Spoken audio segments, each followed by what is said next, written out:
TED is 30. The World Wide Web is celebrating this month its 25th anniversary. So I've got a question for you.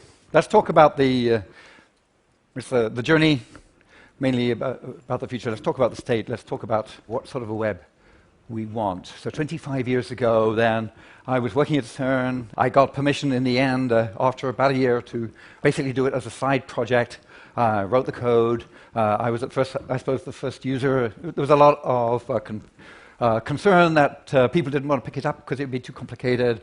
A lot of persuasion, a lot of wonderful collaboration with other people, and bit by bit, it worked. It took off. It was pretty cool. And in fact, a few years later, in 2000, 5% of the world population were using the World Wide Web. 2007, 7 years later, 17%. In 2008, we formed the World Wide Web Foundation, partly to look at that and worry about that figure. And now here we are, 2014, and 40% of the world are using the World Wide Web. Obviously, it's and counting. Obviously, it's increasing. I want you to think about both sides of that. Okay, obviously, to anybody here at TED, the first question you ask is, what can we do to get the other 60% on board as quickly as possible? Lots of important things. Obviously, it's going to be around mobile. But also, I want you to think about the 40%. Because if you're sitting there yourself, sort of with a web-enabled life, you don't remember things anymore, you just look them up, then you may feel that it's been a success and we can all sit back. But in fact, yeah, it's been a success. There's lots of things. There's Khan Academy, for crying out loud. There's Wikipedia. There's a huge number of free ebooks that you can read online. Lots of wonderful things for education. Things in many areas. Online commerce has, in some cases, completely turned upside down the way commerce works altogether, made types of commerce available which weren't available at all before. Commerce has been sort of almost universally affected. Government, not universally affected, but very affected, and in a good day, lots of open data, lots of e-government. So lots of things which are visible happening on the web.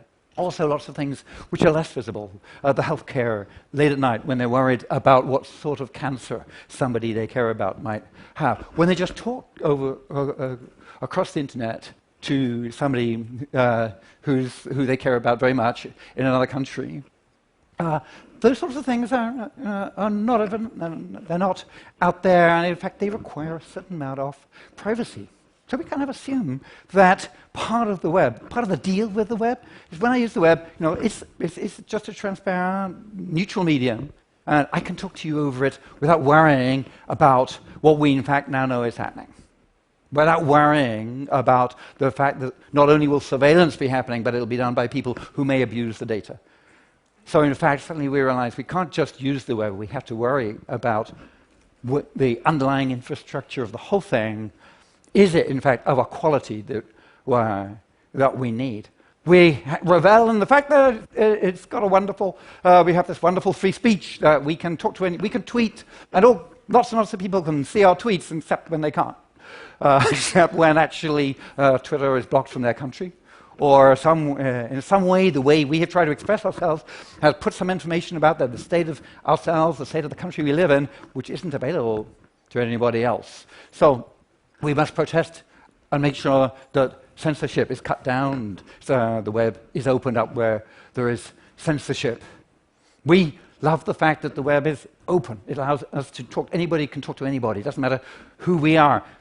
And then we join these big social networking companies, which are in fact sort of effectively built as silos, so that it's much easier to talk to somebody in the same social network than it is to talk to somebody in a different one. So in fact, we're sort of sometimes limiting ourselves.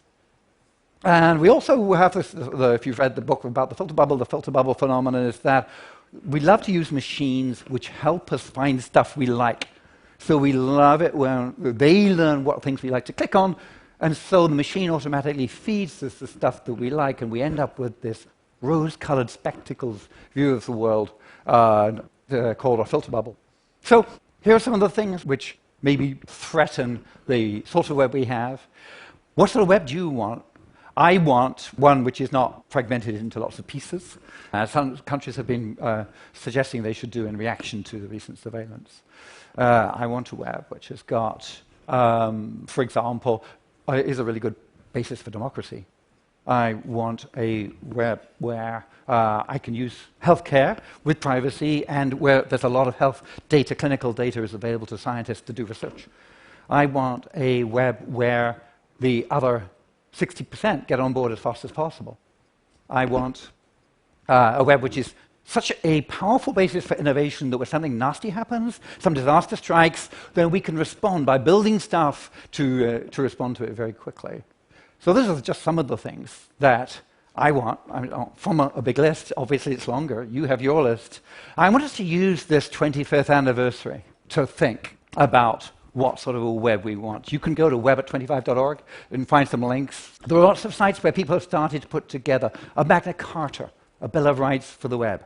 How about we do that? How about we decide these are, in a way, becoming fundamental rights, the right to communicate with whom I want. What would be on your list for that Magna Carta? Let's crowdsource a Magna Carta for the web. Let's do that this year. Let's use the energy from the 25th anniversary to crowdsource a Magna Carta for the web. Thank you. And do me a favor. Will you fight for it for me? Okay, thanks.